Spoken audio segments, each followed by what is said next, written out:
આજરોજ જામનગર મુકામે માનનીય કલેક્ટર શ્રી થ્રુ માનનીય આદરણીય વડાપ્રધાન શ્રી નરેન્દ્રભાઈ મોદીજીને અમે સમસ્ત આલારના અલગ અલગ જ્ઞાતિઓના હોદ્દેદારો સાથે એક આવેદનપત્ર આપ્યું છે કે આપણા રાજવી દિગ્વિજયસિંહ બાપુ કે જેમણે ભારતને અખંડ રાખવા માટે જ્યારે આઝાદી થઈ ત્યારે ખૂબ મોટું કામ કરેલું. સરદાર વલ્લભભાઈ પટેલ સાહેબે પણ એમને કીધેલું કે જો દિગ્વિજયસિંહ બાપુ આ ન હોત તો શક્ય ના થાત.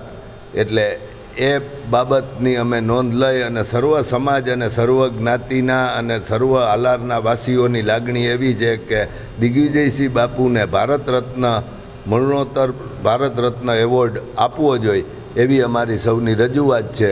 અને એ માટે અમે સર્વ સમાજ અહીંયા ભેગા થયા છીએ. કોઈ એક સમાજ નથી, કોઈ એક વ્યક્તિ નથી, સમગ્ર હાલારની લોકોની આ લાગણી છે અને એની નોંધ માનનીય વડાપ્રધાન શ્રી લી એવી અમે આ તકે સર્વ હાલારવાસીઓ વતી માનનીય વડાપ્રધાનશ્રીને વિનંતી કરીએ.